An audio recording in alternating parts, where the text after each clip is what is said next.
ഇന്ന് നമ്മൾ ഉണ്ടാക്കാൻ പോണത് പാവ് ഭാജിയാണ്. പാവ് ഭാജിക്ക് വേണ്ടതായ പച്ചക്കറികൾ എന്തൊക്കെയാണെന്ന് നോക്കാം. അതിന് വേണ്ടത് 4 പൊട്ടാറ്റോ, ഒരു ചെറിയ കോളിഫ്ലവർ, ഒരു ബീട്രൂട്ട് ചെറുത്, 2 ക്യാപ്സിക്കം, 2 തക്കാളി. അത് ഞാനിവിടെ എടുത്തിട്ടില്ല, കുക്കറിലിടുന്നുണ്ട്. നമുക്ക് അടുപ്പ് കത്തിച്ചിട്ട് കുക്കർ ചൂടാക്കാൻ വയ്ക്കാം. അതിലേക്ക് കുറച്ച് ബട്ടർ ഇട്ട് കൊടുക്കാം. അതിലേക്ക് ഈ സ്റ്റോൺ ഫ്ലവർ, അതായത് ഗരം മസാലയിലുള്ളൊരു സാധനമാണ് സ്റ്റോൺ ഫ്ലവർ, അത് ഇട്ട് കൊടുക്കുക. പിന്നെ അരിഞ്ഞു വെച്ച പച്ചക്കറികളൊക്കെ ഇടാം. അതിലേക്ക് 1 ടീസ്പൂൺ കാശ്മീരി ചില്ലി പൗഡർ, പിന്നെ 1 ടീസ്പൂൺ പാവ് ഭാജി മസാല, ഒരു 2-3 പച്ചമുളകും കൂടി ഇട്ട് കൊടുത്തിട്ടുണ്ട് കേട്ടോ ഞാനിതിൽ.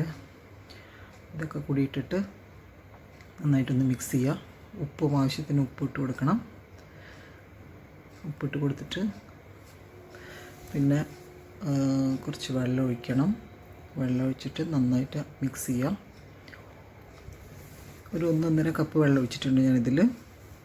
വെള്ളം ഒഴിച്ച് നന്നായിട്ട് മിക്സ് ചെയ്ത് കുക്കർ അടച്ച് നമുക്ക് വേവിക്കാൻ വയ്ക്കാം.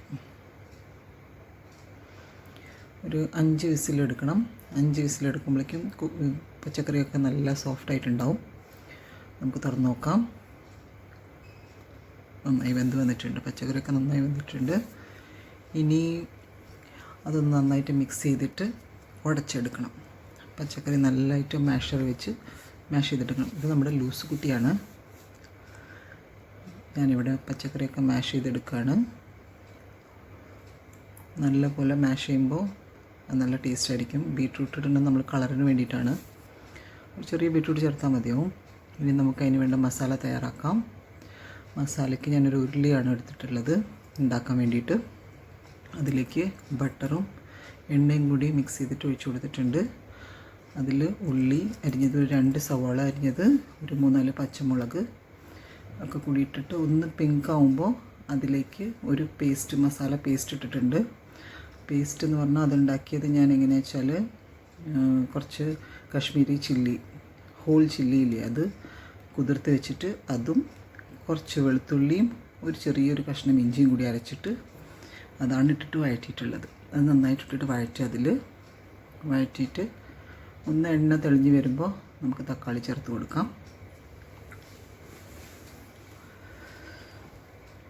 തക്കാളി ഇട്ടിട്ട് വഴറ്റണം നന്നായിട്ട്.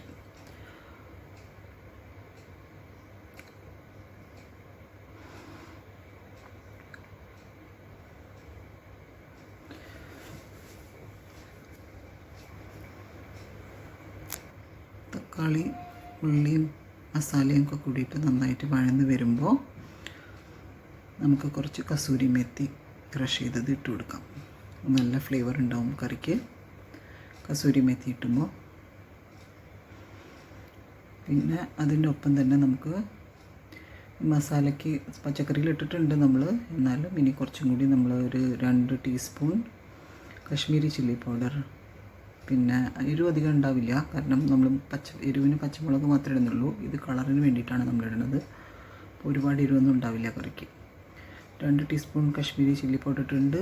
പിന്നെ ഒരു 2 ടീസ്പൂൺ പാവ് ഭാജി മസാല ഇട്ടിട്ടുണ്ട് ഞാൻ.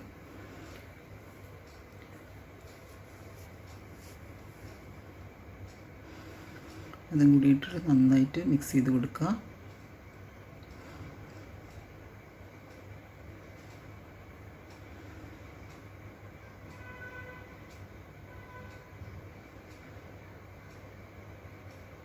മസാലയൊക്കെ നന്നായി വഴന്ന് വരുമ്പോൾ അതിലേക്ക്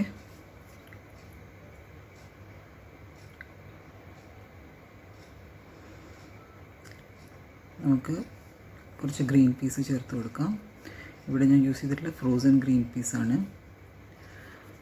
അതിൻ്റെ ഒപ്പം തന്നെ ഒരു ക്യാപ്സിക്കം, ഒരു മീഡിയം സൈസ് ക്യാപ്സിക്കം പൊടിയായിട്ട് അരിഞ്ഞിട്ട് അതുകൂടി ചേർത്ത് കൊടുക്കാം. നമ്മൾ കുക്കറിൽ വേവിച്ചിട്ടുണ്ടായിരുന്നു 2 ക്യാപ്സിക്കം.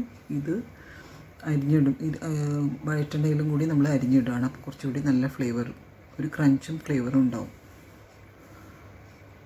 അതിട്ടിട്ട് നമുക്കൊരു 5 മിനിറ്റ് ചെറിയ തീയിൽ അടച്ച് വെച്ച് വേവിക്കാം.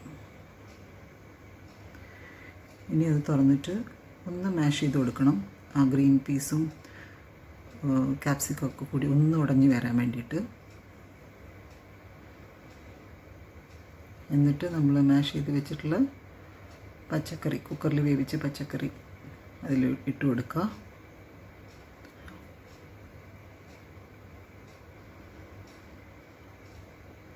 എന്നിട്ട് നന്നായി മിക്സ് ചെയ്യണം. ഇപ്പോൾ വേണമെങ്കിൽ നമുക്കൊന്ന് നല്ലതായിട്ട് മിക്സ് ചെയ്തിട്ട് ഒന്ന് ടേസ്റ്റ് ചെയ്ത് നോക്കാം. ഇനി ആവശ്യമാണെങ്കിൽ മസാല കൂടുതൽ വേണമെന്നുണ്ടെങ്കിൽ കുറച്ചും കൂടിയും പാവ് ഭാജി മസാല ചേർത്ത് കൊടുക്കാം. ഉപ്പ് നോക്കാം, ഒക്കെ കറക്റ്റാക്കിയിട്ട് ഇട്ട് കൊടുക്കുക. നല്ലതായിട്ട് മിക്സ് ചെയ്ത് ആക്കുക. നമ്മൾ ബീറ്റ്റൂട്ട് ചേർത്ത കാരണം നല്ലൊരു കളറുണ്ടാവും കറിക്ക്. എക്സ്ട്രാ നമ്മൾ വേറെ കളറൊന്നും ചേർക്കുന്നില്ല.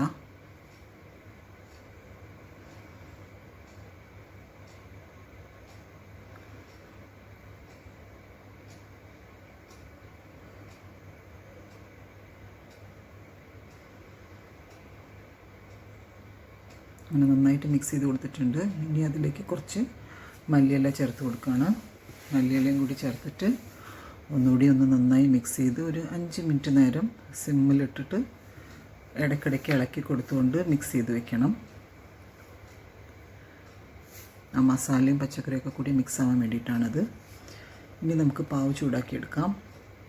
പാവ് ചൂടാക്കാൻ വേണ്ടിയിട്ട് ഞാൻ ആദ്യം അത് മുറിച്ച് വെച്ചിട്ടുണ്ട്. പാവ് ഒരു പാൻ ചൂടാക്കാൻ വെച്ചു. അതിലേക്ക് ബട്ടർ ഇട്ട് കൊടുത്തിട്ടുണ്ട്. ബട്ടർ ഒന്ന് മെൽട്ടായി വരുമ്പോൾ പാവ് വെച്ചിട്ട് ചൂടാക്കാൻ വയ്ക്കാം.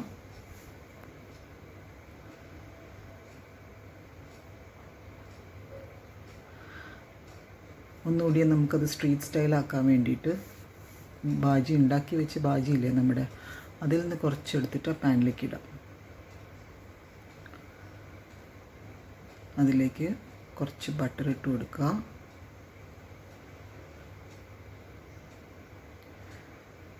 അതൊന്ന് മിക്സ് ചെയ്യണം. പാവിൻ്റെ കൂടെ അതൊന്ന് മിക്സ് ചെയ്യുക. കുറച്ച് മല്ലിയിലയും കൂടി ഇട്ട് കൊടുക്കുക. എന്നിട്ട് തിരിച്ചും മറിച്ചിട്ട് പാവ് നല്ലതായിട്ടൊന്ന് ചൂടാക്കിയെടുക്കുക. ഞാനിവിടെ കുറച്ച് ബട്ടർ യൂസ് ചെയ്തിട്ടുള്ളൂ. വേണമെങ്കിൽ കുറച്ച് കൂടുതൽ ബട്ടർ ഇട്ട് യൂസ് ചെയ്തിട്ട് ചൂടാക്കിയെടുക്കാവുന്നതാണ്.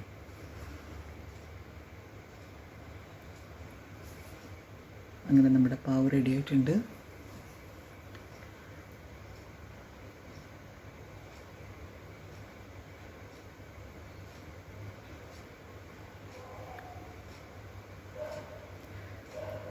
ഇനി നമുക്ക് സെർവ് ചെയ്യാം. ഒരു പ്ലേറ്റിലേക്ക് ഭാജി എടുത്തു. ഇത് ചൂടായിട്ട് തന്നെ സെർവ് ചെയ്യണം. അപ്പോഴാണ് അതിൻ്റെ ടേസ്റ്റ് കിട്ടുള്ളൂ. ചൂടാക്കി വെച്ച പാവ് നമുക്ക് പ്ലേറ്റിലേക്ക് ആക്കാം.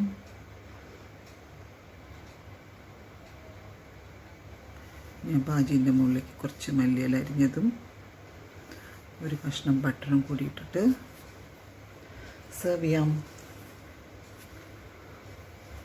അപ്പോൾ എങ്ങനെയുണ്ടായിരുന്നു എൻ്റെ റെസിപ്പി? പാവ് ഭാജീൻ്റെ റെസിപ്പി കമൻസിൽ എഴുതി അയക്കണേ. ബൈ.